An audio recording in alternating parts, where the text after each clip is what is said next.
Teleimpacto, lo que necesitas saber.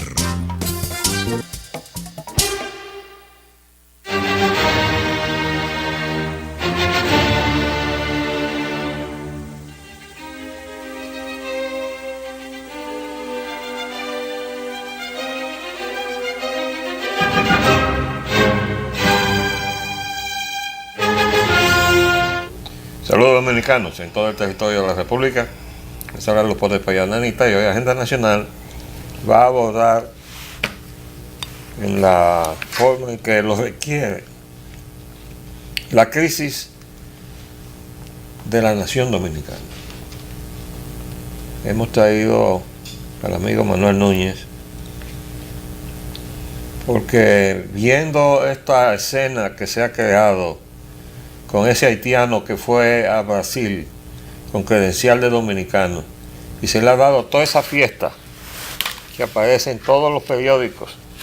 Aquí están todos, uno por uno, todos los periódicos haciéndose fiesta con el dominicano a quien le han dado credencial de dominicano siendo haitiano.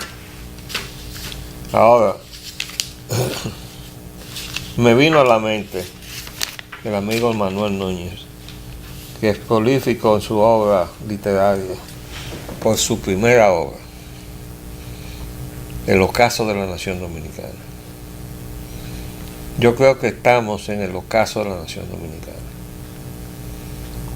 Y no sé si va a morir para que vuelva a nacer. Pero definitivamente, con la clase de gobierno antidominicano que tenemos, que traiciona las obligaciones que le da la Constitución de la República, porque el presidente de la República, Danilo Medina, fue capaz de no dar cuenta de por qué nos están repatriando los haitianos. Se ha violado todas las disposiciones legales y fue a festejarse en su reelección anticonstitucional porque no se ha convocado el referendo aprobatorio que requería la Constitución de la República, porque escamotearon la ley que obligaba a la Junta Central Electoral a hacer esa convocatoria, y de eso es responsable Reinaldo, ¿cómo se llama? Pared Pérez, que era presidente del Senado y lo ha vuelto a hacer, y que dijo que si eran reelegidos iban a volver a reelegir a los miembros de la Junta Central Electoral. Ahora que toda la comunidad de la sociedad civil, como se quiera llamar, han firmado un documento para decir que van a fiscalizar las designaciones que puedan salir de ese Congreso. De un Congreso donde hay diputados que fueron llevados a una confrontación con los tribunales norteamericanos por narcotráfico, que fueron mencionados con su nombre y apellido en la prensa nacional y están sentados ahí. Y que dijo el director del DNI, del Servicio, la Dirección Nacional de Investigaciones, que eran varios. Y ninguno de ellos tomó acción para detener esas nominaciones. Y ese es el Congreso que tenemos. Y nos vamos a quedar callados.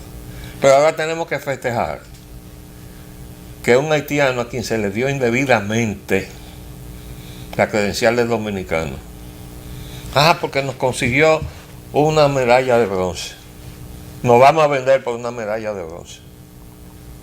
Entonces me vino a la mente ese primer libro de Manuel y lo llamé, y por eso ha tenido la bondad de venir a acompañarnos en esta indignación que yo no sé cómo la voy a contener para no transgredir la ley.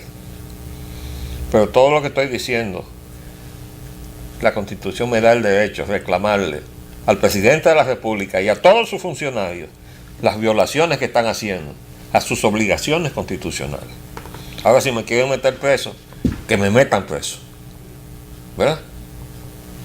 Ahora bien, yo retrotraigo todo a este documento porque yo creo que fue la única voz que se levantó en este país cuando esta barbaridad salió.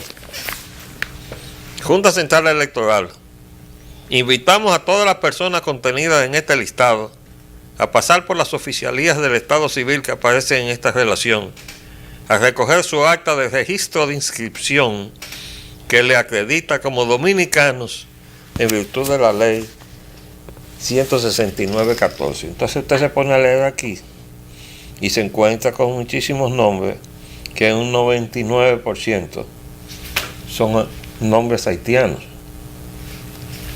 Y recuerdo que destaqué de una manera especial que al llegar a la letra N, que la tengo marcada aquí en rojo, fue que yo encontré este obsequio que nos hizo la Junta Central Electoral. Cabo Vice.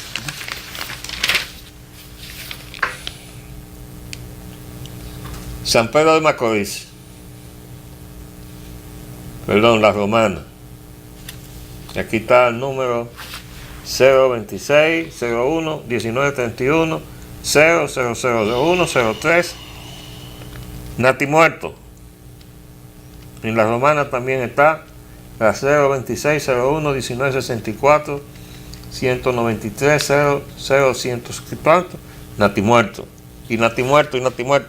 Y Nati Muerto Van der Pol, y Nati Muerto Luis, y Nati Muerto Ratiegua, y Nati Muerto House, y Nati Muerto. Y yo digo, pero no puede ser. Esto debe ser una burla.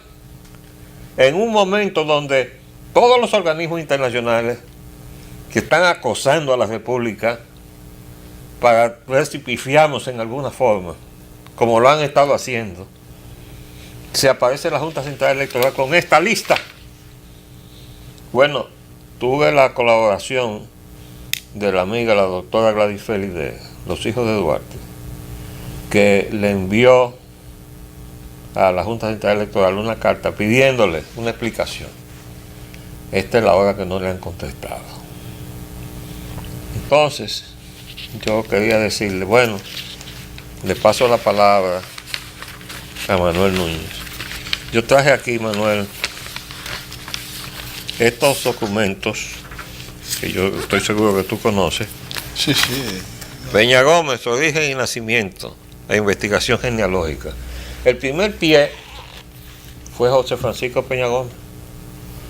Pero de suerte que una familia dominicana los acogió, le acogió cuando sus padres salieron huyendo para Haití. Y él se cambió el nombre. Esa familia tenía apellido Peña, y de ahí sale lo de Peña Gómez, pero Peña es apellido Pie.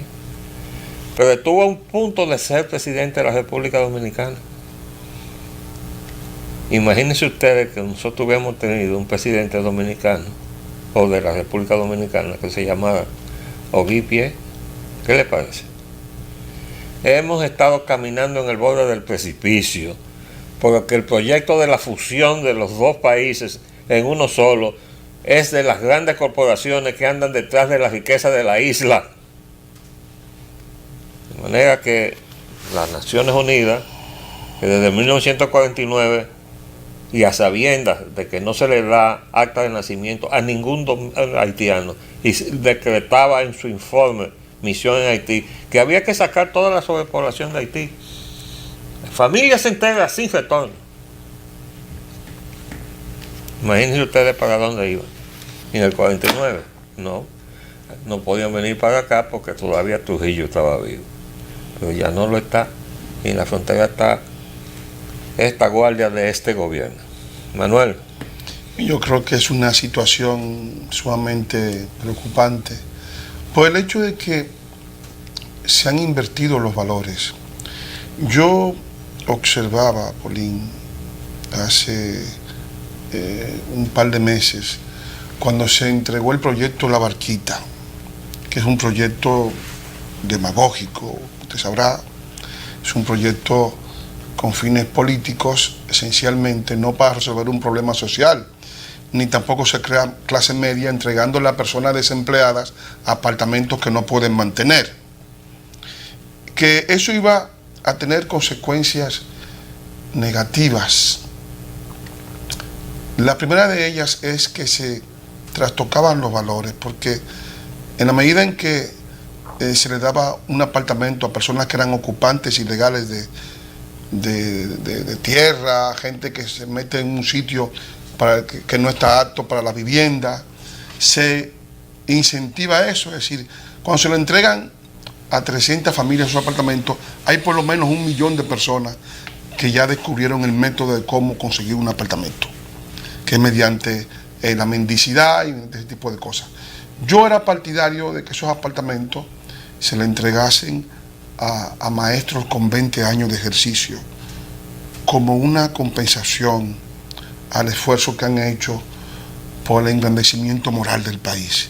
Porque aquí el maestro... Con una escasa remuneración salarial. Exacto, que han estado muy mal pagados salarialmente, se le entregasen a policías y a oficiales que no se han corrompido en el ejercicio de sus funciones y que no tienen tampoco esos medios de vida y que su esfuerzo y su sacrificio... Porque también han sido mal pagados. Han sido mal pagados y que su esfuerzo y su sacrificio no ha sido compensado. Entonces, estamos ansiosos de premiar y de compensar lo que son las cosas que nos degradan y que nos hacen daño como país.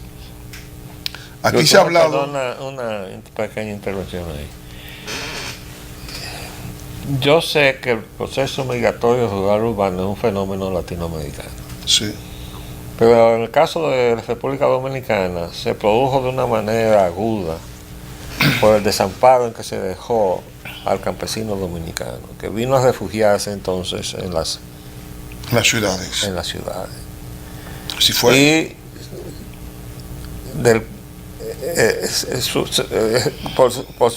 ¿cómo decir? Por definición, por el carácter de esa asimilación en esos centros a donde venían a buscar cómo engancharse en la economía urbana. Bueno, pues estaban ahí sencillamente en los terrenos que no estaban ocupados, incluyendo los de alto riesgo.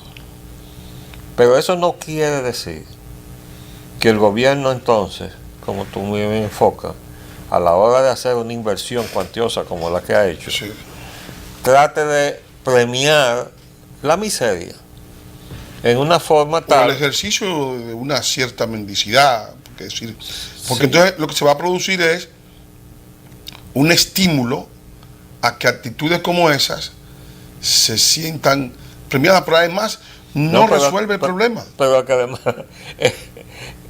yo digo, el gobierno no se ha puesto a meditar en lo que se ha metido. La lista de la gente que está en esa condición es interminable.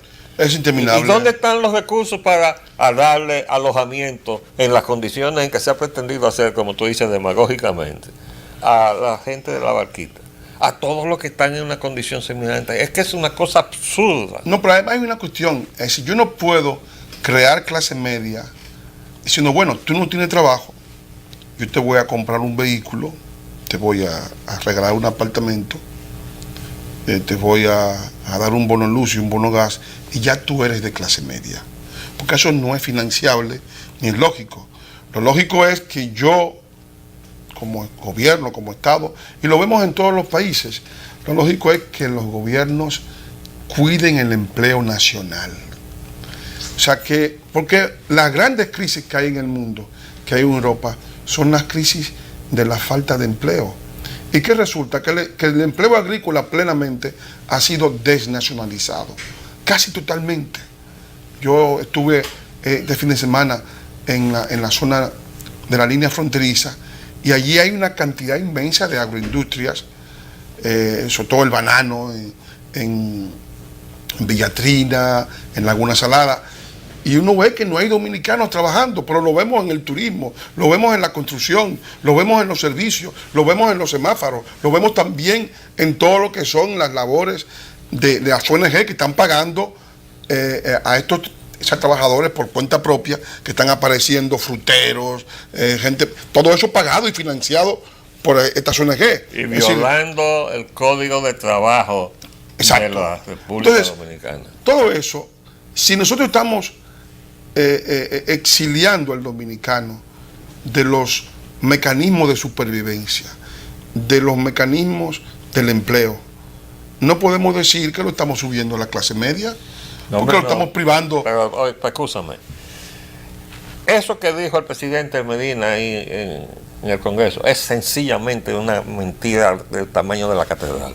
Está extinguiendo la clase media, porque el modelo de la economía neoliberal lo que hace es que cabalga a costa de la clase media, De los bajos que empleos. somos los que pagamos, porque no podemos eludir el pago de los impuestos, porque donde quiera que nos movemos, todo lo que compramos pagamos ITEVI, porque hay dos formas de hacer impuestos, y créeme que yo lo sé, que es o el impuesto directo a los beneficios o a los activos O a la que usted propiedad. tenga, exacto, a la propiedad inmobiliaria, o los impuestos indirectos, que son los Al aranceles, consumo. los impuestos de consumo, que los primeros, los impuestos directos, son los más justos y los más difíciles de cobrar. Y los indirectos son los más injustos, pero son los más fáciles de cobrar. Sí, porque, Y esos son los que entonces se cobran. ¿Y quiénes lo pagamos? Todos nosotros, pero lo hemos la clase visto- media, lo que hemos además visto. cabalgamos contra un costo de la vida creciente que nos va reduciendo inexorablemente nuestra capacidad de compra. Así, pero lo vimos también de manera muy gráfica con los combustibles. El gobierno en estos 2 años últimos se ahorró 11.000 millones de pesos de los combustibles y debió transferírselo a los consumidores, es decir, reduciéndole a los consumidores el costo del combustible, porque el combustible ha estado entre 40 y 60 dólares el barril, o sea que ha bajado de 200 que tuvo una época de 180 a 40 y 60 y 38 dólares el barril. Entonces, en esa situación, los costos de la tarifa eléctrica debieron bajar, igualmente debió bajar también el costo de la gasolina y de los combustibles. Pero ¿qué ocurrió? Ocurrió que al no haber financiación para el proyecto Punta Catalina, que ya se sabía que era una planta que tenía una sobrevaluación de 1.100 millones de dólares, lo que se hizo fue que se cogió de ahí porque no había quien prestara para la construcción de la planta que ya comenzó a construirse, de la planta carbón. O sea, se cogió de los combustibles. Que se está construyendo en terreno ajeno. En terreno ajeno no, porque el terreno la planta va a ser propiedad de los bichines. Ajá, al bueno, final. Pero aparte de eso, Pero ¿cómo se es hizo posible? algo inicuo. Pero ¿cómo que es fue posible tomar- que el gobierno se enverque en un endeudamiento para invertir en terreno ajeno? Usted le pregunta a cualquier abogado, mire, si yo busco mis ahorros y me meto en ese solar que está allí y construyo una casa, ¿qué le va a decir el abogado? No lo haga, porque la casa va a ser del dueño del solar. Bueno, ahí eso es elemental. el dueño de la tierra se convierte en accionista rápidamente de la planta, porque de hecho él es un productor de energía, y posteriormente cuando las cosas lleguen a mayores, pues a lo mejor se convierte en dueño y en la persona que va a asumir la responsabilidad, pero no es verdad que él va a pagar 2.100 millones de dólares por la planta. Él la va a calcular al precio que vale, porque el dinero, él sabe cuánto vale y realmente esa sobrevaluación no la va a cargar el socio Pero así del se gobierno. estaba haciendo todo, Manuel. Lo que a mí me desespera, ¿dónde están los que defienden a los trabajadores dominicanos a quienes se les está quitando la oportunidad de trabajar? Porque los llamados líderes y de gremios, yo creo que no han levantado nunca la voz para denunciar que se está violando la ley del Código de Trabajo. Ha habido quejas de algunos líderes de gremios que... ¿A quién? Dame un nombre. Bueno, está de Fran, Medina, ha habido 2 o 3 que se han quejado efectivamente de que ellos han sido privados de la oportunidad de trabajar en su país, sobre todo porque la desproporción es tan Óigame, grande. los nombres que tradicionalmente han estado al frente de la representación gremial en este país no han levantado la voz una sola vez para denunciar la violación al Código de Trabajo. Porque yo lo sigo. Bueno, Yo también estoy está el hablando hecho de de la que, gente que está ahí desde toda de que la vida. muchos de esos líderes siguen agendas internacionales. O les pagan. O les pagan la gente nacional y viven viajando. Entonces, lo que viven es reivindicando lo que el catecismo que le diga el que le paga el dinero. Es decir, que no hay una preocupación directa por el bienestar de los dominicanos pobres que han sido privados de los mecanismos de supervivencia en su país y que han sido condenados a vivir en una situación de mendicidad, porque el reducir al pueblo dominicano a vivir de un bono luz, de un bono gas, de una ayudita del gobierno, de cualquier cosita que pueda aparecer, ¿Y qué tú crees es reducirlo a la ¿Y mendicidad. qué tú crees que es la tanda extendida de educación? ¿Tú crees que eso es para los dominicanos? Bueno, eso es en esta situación de Oiga, de falta de control fronterizo. Que todas esas escuelas que están cerca de la frontera, los haitianos vienen de allá, pasan de este lado, sus muchachos entran a las escuelas, le entregan de todo, eso lo alimentan y ya cuando termina la tanda, ellos vuelven otra vez. Pero hay una situación lógica en todo eso, Paulín. ¿Por qué? Porque, vamos a ver, en Haití el 80% de la educación que hay es privada. Pero digo, no me le diga que es lógica. No, pero yo digo lógica de la lógica de ellos, ¿no? No. El Estado haitiano solamente le da educación a un 10% de su población. Mire, Entonces, yo dije ¿qué ocurre con todo esto? Perdón. Perdóname, yo dije aquí, para que estemos claros, le tengo pena al pueblo haitiano. Es pena que le tengo. Porque nacieron traicionados. Como nacimos nosotros, que nacimos en manos de Pedro Santana, no de Duarte, a quien por poco lo fusilan. Porque Sí, la así Pedro es. Santana iba a fusilar a Duarte.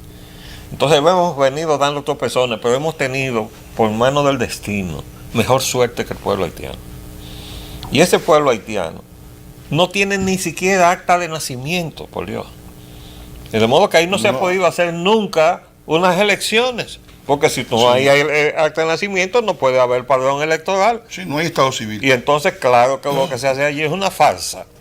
Una Que farsa. obedece entonces al dedo de los que están ocupados allí, que es la MINUSTAH, el ejército de la ONU, más un representante de la ONU que se llama Bill Clinton, que es nada menos que un expresidente de los Estados Unidos, Pero en todo esto que está se el está hecho, apoderando de las concesiones de oro y plata de Haití. está el hecho, digamos, visible siguiente, que es que se les dice a los haitianos, si ustedes cruzan esa frontera, ustedes tienen desayuno, tienen almuerzo y educación gratis. ¿Y qué tú me dices? Y educación ¿Qué gratis. tú me dices las Y las parturientas? ONG, ¿Qué tú me dices las parturientas haitianas que cruzan de este lado para ir aquí? Y entonces hay que decirle, mire, el muchachito nació aquí y le dan unas credenciales que nació aquí.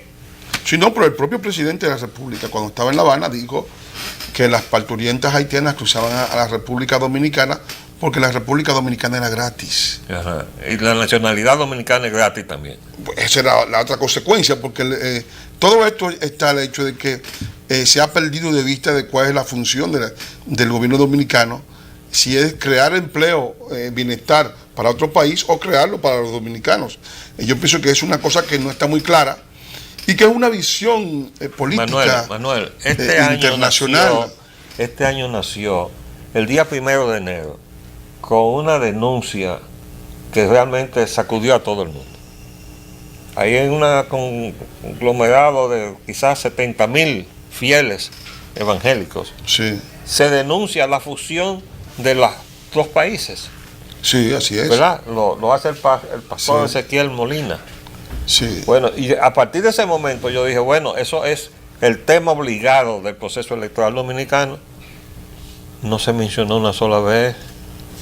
No, eso Se hizo ausente del debate electoral dominicano. Porque hay también, hay que decir, hay una servidumbre de la prensa. La prensa, contrariamente a otras épocas, en las épocas de dictadura o en las épocas de gobiernos difíciles, como fueron los primeros gobiernos del presidente Balaguer, la prensa era una especie de contrapoder, como debe ser, para que funcione la democracia. En esta época, en la prensa... Perdóname, tú le vas a echar la culpa a la prensa del silencio de los líderes que estaban al frente de la campaña. No, Es que se callaron la boca los dirigentes políticos dominicanos, Manuel. Además, eso es una cosa, además, ¿no? Pero eso... La prensa no se lo va a inventar. La prensa... No se va a inventar una sí, protesta pero que salió el día 1 de enero y borró. Eso mire, como si no hubiera existido nunca. Yo Sí, vi pero, lo eso- que pasó en el Nacional, que una sola vez Abinader dijo el país está ocupado de haitianos. Y yo dije, bueno, caramba, se dio cuenta. Y yo pensé que al día siguiente y todos los días siguientes, eso iba a estar llenando la primera plana en los periódicos. No, pero eso Mire, está controlado. como si no hubiera salido una sola vez, ¿eh? No se volvió a mencionar más nunca. Bueno, es que hay una prensa servil y cuando hay una prensa servil no funciona adecuadamente el sistema democrático. Estoy de acuerdo con eso. Yo Porque sé no hay que información. la prensa está en manos de intereses. Está enfeudada. Pero y porque la no se boca, puede decir la boca verdad. y la cabeza de los dirigentes políticos también. También. El pueblo dominicano no cuenta con nadie. Está más solo que la Bueno, urna, cuenta como con dicen. nosotros. Cuenta con nosotros. Sí. Estamos en Unión Nacionalista Sí. desde el 1994. Así es. ¿Verdad? Sí, sí. Bueno, pues yo creo que ya se nos acabó el tiempo. Pero esta tribuna, mientras esté abierta y tengamos fuerza y retorne nuestra cabeza, estaremos aquí para defender Así es. a la nación dominicana. Les saludo a Leopoldo Espaillá Nanica. Hasta luego.